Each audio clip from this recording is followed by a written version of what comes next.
howdy. Pew, pew, pew. I feel like I should have pistols. Based on your howdy. We went on the Friendship Trail. We had unfinished business with the Friendship Trail, so we decided to revisit it. The in-laws, as in my in-laws, visited, and we had a little bit of a rocky start trying to find the Friendship Trail when they were here. However, we revisited it and found it, and we rode along it for some 20 kilometres there, and 10 there, 10 back. But the entire length is much longer than that. I think it's 28.8 kilometres long. And just to be clear, we did find it before, but this time we found we were in search of a better place to park and start. We had, as you said, a rocky start, which would not be recommended where we parked last time. No, and if you look on Trail Forks and you read the information, it's a bit vague, but actually there literally is a set of angled parking spaces on Durham Street in Port Colborne. And then just away you go. And it's tarmac as well. So it's a tarmac trail with road crossings, but the road crossings are wide, so people on recumbent tricycles can get through the narrow gaps. No barriers to limbo under, like on the Gord Harry. Yes, that was a bit nicer, without those gates. Yeah. To scurry around. It's on Trail Forks as a green. I mean, it should be on Trail Forks as a purple because it's a tarmac trail. There's zero features apart from crossing the odd road. Yeah, just to say, like, it would be a great one to take young kids or kids on balance bikes or kids with training wheels or adults with training wheels. Yeah, I would say it's a good place to go for a wholesome ride. If I live close, I might even think about buying. No, I was going to say I might even think about getting a road bike, but no, I don't think I would ever do that. But I thought we decided for certain that we were, both those days are behind us, on our way back, going in just straight and into the wind for a long time. The only thing is, from way back when I did ride road bikes, at least you could have got onto the drop handles and got a little bit more aerodynamic rather than... If that's your jam, have at her, but I officially am done with those days. So... Also, I was cold, though. So. Yeah, not enough clothes. Perhaps I would have enjoyed it a slight bit more if I wasn't freezing like a little popsicle stick. Yeah, I would say you were cold. So, yeah, the trail is 25.8 kilometres long and starts from Port Colborne, heads to Port Erie. Fort Erie. Fort Erie, not Port Erie. Fort Erie. It's an out and back, though. It's not a loop. So if you are going to do it, you need to ride there and then ride back. Although I believe you could cruise up towards Niagara. I think there's a few options, certainly when you get a bit further up, to get onto the trail that runs on the Canadian side of Niagara Falls. So I think it's Niagara Recreational Trail, but you got a bit of a trek to get there, although there is a road that follows the river all the way from Fort Erie. I don't really have a lot else to say about the riding. I mean, it is what it is. We did... Well, we did see some cool things along the way. I would also just mention that I was fairly impressed with the tarmac, as you are calling it. Yeah. That it was in pretty decent shape. Yeah, they did a good job fairly recently, I think. So, yeah. No, it was in good shape. A lot of people using it as well, actually. Yeah, a good amount, but not, like, wildly busy. I know it's not, like, rock and roll dead of summer just yet, but a nice amount of people, I'd say. Nice to see, like you said, some folks using it, but equally lots of times where a good amount of time would go by where we weren't seeing anyone, which for us, as everyone knows, is quite perfect. I would also say, because it's dead straight, you can see if anybody's coming for miles. In case you're up to some shenanigans. You can also see how far you've got to go. Collecting some mushrooms or something. Or stealing spruce tips from the lawnmower man. We did no such thing. We didn't. So what did you think then? Because I was... it was probably one of the least eventful rides we've done for a long time. Well, it's not really our cup of tea. No. But we did want to get to the bottom of a few things, and I think we did. So, we can cross it off the list now. And I think for a lot of folks, that would be definitely their cup of tea. Yeah, and I think anybody visiting us, we can send them in that direction as well. And tell them the correct place to park. Yes. Sorry about that, Mum and Dad. Next time. So... moving on to some little wildlife finds and edibles. Yes, we did.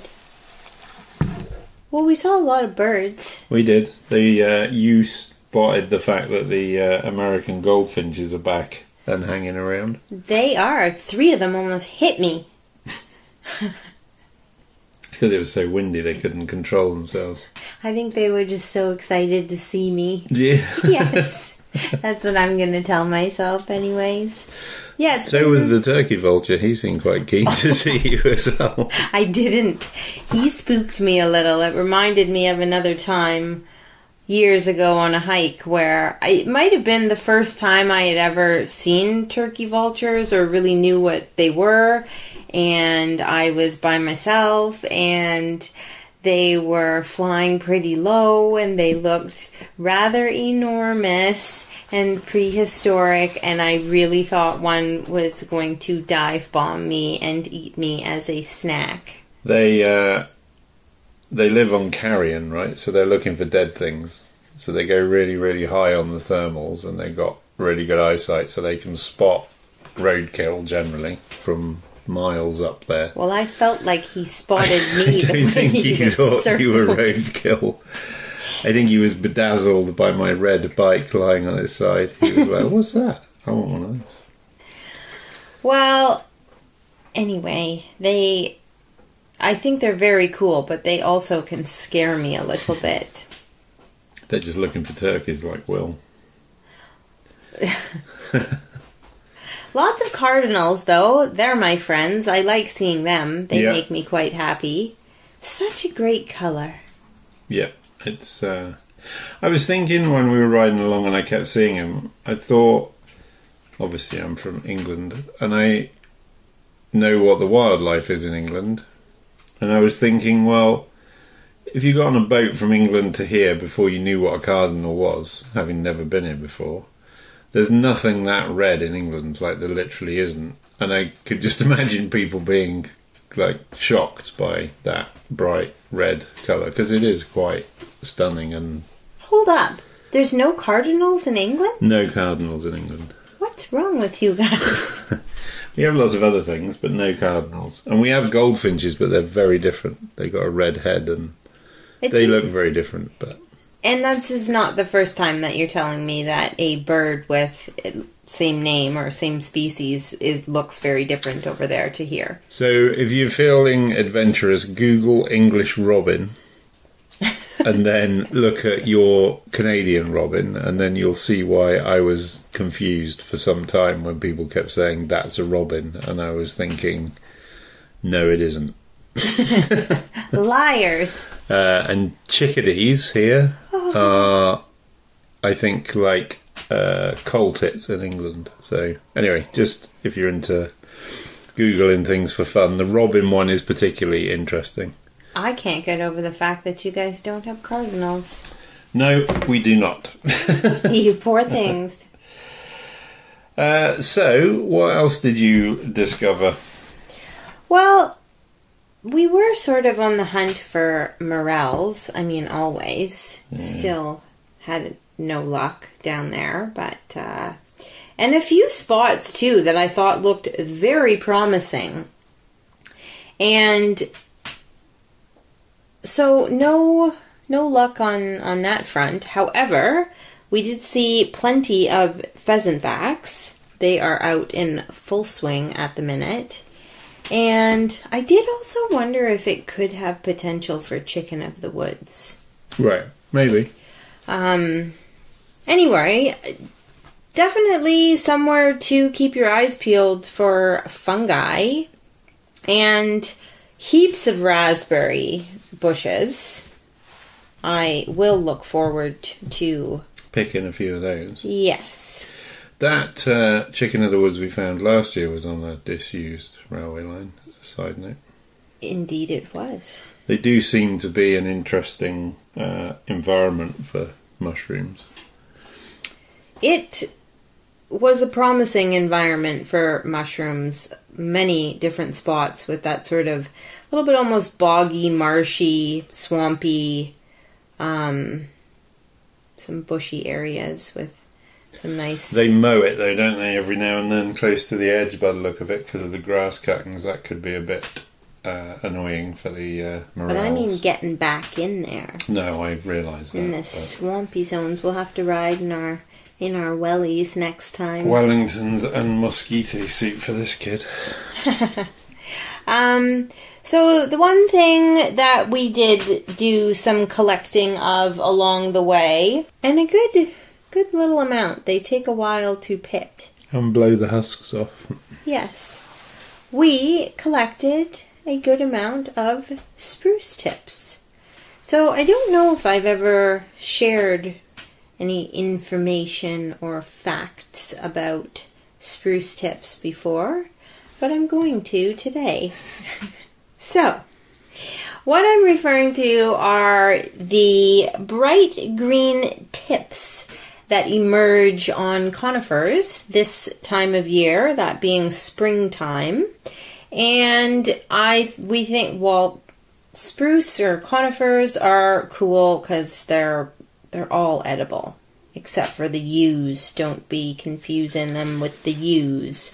So all of them are edible, which is great for anyone foraging or beginner foragers. And the cool thing about them is that they all taste different. Yeah. Much the same as we had a little tea party with pine needles. The tips, the spruce tips, very much the same, all taste different. So the stage that you want to get them at is, again, bright green, and there should almost be remnants of a papery husk on them, and that's what Jamie was mentioning about blowing them off. We kind of pick a small handful, and there was a lot of husks remaining on, and we don't want to put that in the bag and take it home. So we would just blow on them, and the husk is so much lighter than the spruce tip that if you don't blow too hard, you get your fanning just right. You can blow the husks away and off and not lose your spruce tips. And they should have husks on, right? Or that means they're super young. Yeah. And about, as perfect as they can be. I guess you can still eat them if they don't, but... Correct. But I guess another tip would be is you want them to be quite tight. Yeah. And dense, as opposed to, you'll know once they mature a little bit and they start to fan out a little bit and they're sort of looser. Similar almost to a fiddlehead, right? You want it when it's nice and tight and furled up. Yeah. No, I understand. So these you can eat raw, and much like the color of them, they have a bright lemony flavor as well. Also, we have dehydrated these. We have frozen them with great success. They are super high in vitamin C and chlorophyll, also potassium and magnesium. And there's lots of different things that you can do with them. And I just thought, I suppose, you could refer to the website. Yeah, I'll put a link in the description for some information about some of the things you can do with them. Yes, because as I was thinking about it, there should be a number of recipes with spruce tips on there, including pickled ones, and I'm not sure if I have shared the... No, that's pine needles, not spruce tips. Sorry, guys. But I've made an oil out of them, and you could make a syrup out of them. And we have really been loving the pickled spruce tips with tomatoes and eggs and cheese. I was going to say, I think they make a tomatoes on toast. Very special. But I would also say that they are good with a strong cheddar as well, if you're into having a little bit of a cheese board. Yeah. Which we kind of do at Christmas time, but they were excellent with cheese. I would say they are very special. They are quite tedious to pick, though, just to say. They're not that bad. Well, you seem to pick a lot, and then you look in your bag and it looks like you've got 10. I mean, you probably have 100, but they're tiny. It's not a nothing task, is my point. It's true. That is true. But the result is worth it, so, as long as Lawnmower Man isn't chasing you, it's fine. And so just a few other tips if you are going to go and collect some. Do only pick and collect from mature trees only, and, the same as ramps or wild leeks or fiddleheads, pick a few and move on sort of thing. And also never pick from the top. No. Particularly if it's a young tree, because you can stunt its growth, and nobody wants that. No, unless you're deliberately trying to stunt its growth. Unless you're a juvenile delinquent. A rebel without a cause. One of the youths. No, you may be trying to stop it growing, but then that's all about bonsai, so let's not get into that. Whoa. So them's my facts on spruce tips, and they really are a delightful little treat. And just a few on top of something makes something kind of regular to quite special.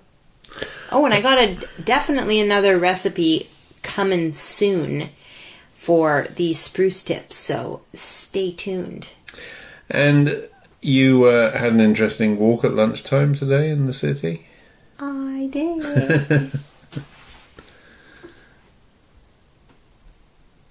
You want me to do a drum roll? I can't even believe it, guys. I finally did it. Well, I didn't do it, to be honest. I mean, you did, but yeah. Well, not really. Mother Nature did. But I hit a little mini jackpot of morels. Jumbos, too. Like, really, I don't know, how many inches would you say that is? 6? Yeah, maybe a bit more. 7 or 8, perhaps. Let's say 6 to 7 inches in height. Yeah. I'm not even certain the exact type either. I'd say a white, yellow, or blonde morel. So Jessica sent me a couple of pictures, and I was actually in a meeting, and I saw them and looked at them, and I was like, is this just because this is what we've been looking for, some kind of reminder?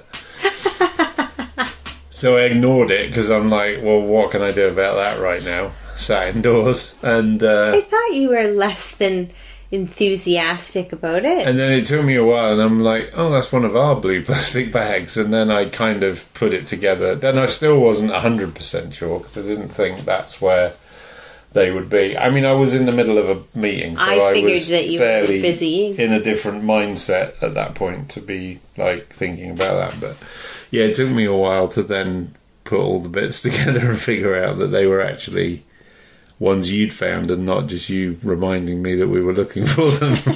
So yeah, anyway, that was that bit of information. Yeah, it's funny. I mean, I actually went out with the intention of collecting some stinging nettles and actually some spruce tips. And I thought, I'm just going to check that one spot over there again. And hey, guess what? You know what it was that sort of tipped me off to continue looking? Where I thought they would be was... It was sort of a pile of wood chips or sandy wood chips, something like that. Let's call it. And I saw a whole bunch of those vinegar cups, like nestled in there. And I don't even know if this is a true fact or not, for truth or not. It is now. That morels could potentially be nearby these vinegar caps. But anyways, whether that's true or not, it made me think for a second and turn my head the other way, and then boom, boom, boom, pew, pew, pew, pew. You found the mother lode. Well, mini mother lode, not that many, but a few really, really nice ones that I just can't wait to try tomorrow. No, I think they'll be excellent. Yes. So, if anybody is in the Port Colborne area, go and check out the Friendship Trail, particularly if you're on a family or low-key ride and don't want to send it. Or a road bike. Or a road bike. Do we have any of those people listening? Probably not. I don't know. No, I mean, it would be a good place to road bike. I think my only thought was, and it has been a long time since I've ridden road, but you'd have to have your brain tuned in for the crossings, because there's a danger you could roll up to those things pretty quick, and then, some of them are a bit busy, so just as a... And there's enough of them, those crossings, right? There's enough... It's Definitely. Not a put your head down and just go with nothing to think about. No, they're kind of country road crossings, so, it's not like it's a busy road that you're crossing, but there most certainly could be a truck barreling down there. Or a tractor or something else that's going to smoke you. Absolutely. So that would be literally my only thought was this could be great. When I was riding road bikes, I would have loved it, but just that having to think about those junctions, I think would be just something to keep in the back of your mind, really. Yeah.